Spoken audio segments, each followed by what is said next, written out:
Syyskuun 11. päivän terrori-iskuista Yhdysvaltoihin tuli tämän viikon maanantaina kuluneeksi 22 vuotta. Olin silloin asunut New Yorkissa vapaana toimittajana 2,5 vuotta. Jouduin tai pääsin tahtomattani maailman historiaa mullistaneiden tapahtumien silminnäkijäksi. Iskut tapahtuivat tiistai-aamuna ja kirjoitin sen jälkeen useita uutisjuttuja joka päivä Suomeen siitä, kuinka kaupunki ja koko maa kohtasivat uuden tilanteen. Viikonlopuksi minulta pyydettiin poikkeuksellisesti omakohtaista kronikkaa siitä, kuinka olin tapahtumat kokenut. Minä olen Mika Horelli ja tämä on videoblogini Huomisen historiaa. Tämä video kertoo ajatuksistani New Yorkissa tasan 22 vuotta sitten. Koskaan ei voi tietää, mitä tuleva päivä tuo eteen. Maanantaina 10. syyskuuta 2001 New York oli vielä täynnä tiistain pormestari-esivaalin odotusta. Kaduilla hälistiin, kuten jokainen päivä, sireenit ulvoivat ja poliisit kulkivat näkyvästi nurkissa. Tämän piti olla maailman turvallisin miljoonakaupunki. Tiistai-aamuna New York muuttui toiseksi, kuin salaa ja kuitenkin suuremmalla hälyllä kuin mikään kaupunki koskaan. Ensimmäisen lentokoneen iskeytyminen World Trade Centerin kylkeen oli jotakin epätodellista.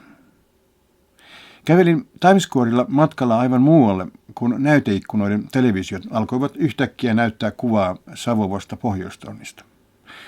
Tunne oli epätodellinen absurdi. Tällaista ei voi tapahtua New Yorkissa. Kun toinen kone kaarsi Etelätornin kylkeen pariakymmentä minuuttia myöhemmin, todellisuus kaupungissa oli jo muuttunut. Tämä on terroria karmeimmasta päästä, joku sanoi selän takaa samalla, kun näky oli yhä epätodellisempi. Minulle suomalaisena ja newyorkilaisena nuo valtavat tornit olivat olleet kiintopiste, jotakin todellisinta tässä kaupungissa, jossa jokainen kortteli saattaa muuttaa muotoaan yön yli, jossa mikään ei ole varmaa.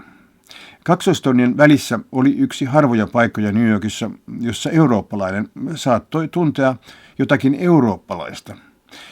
Jotakin sellaisesta kiireettömästä olemisesta piatsalla, jossa saattoi juoda kupin kahvia tai syödä jäätelön ilman, että oli kiire minnekään. Ylöspäin katsoessa huimasi, joka kerta, mutta sekin oli osa sitä lapsellista nautintoa ja ajatusta, että nyt elän New Yorkissa, maailman kapitalismin pääkaupungissa. Ensimmäisenä romahtaneen Etelätornin luhistumista ei ensin tajunnut.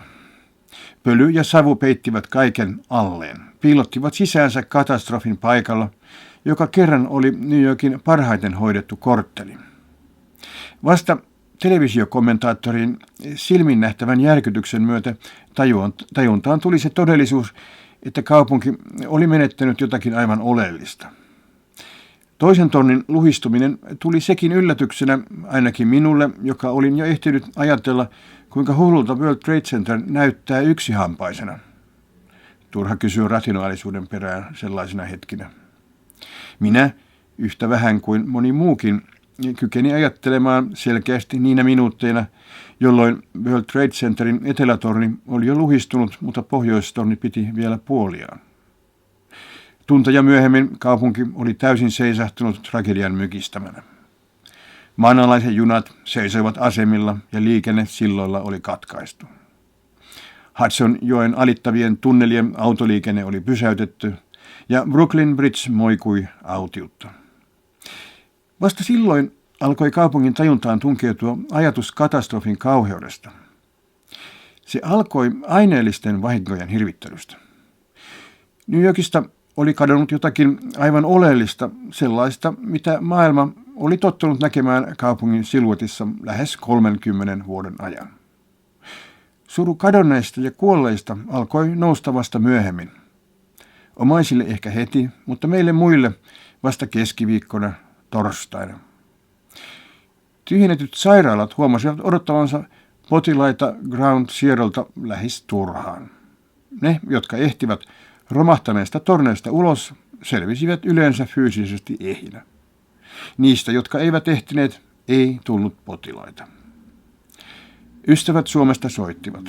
Monet jopa sellaiset, joita en edes ystävikseni tunnistanut, kysyivät, olenko hengissä ja missä olin, kun kaikki oli silloin tapahtunut.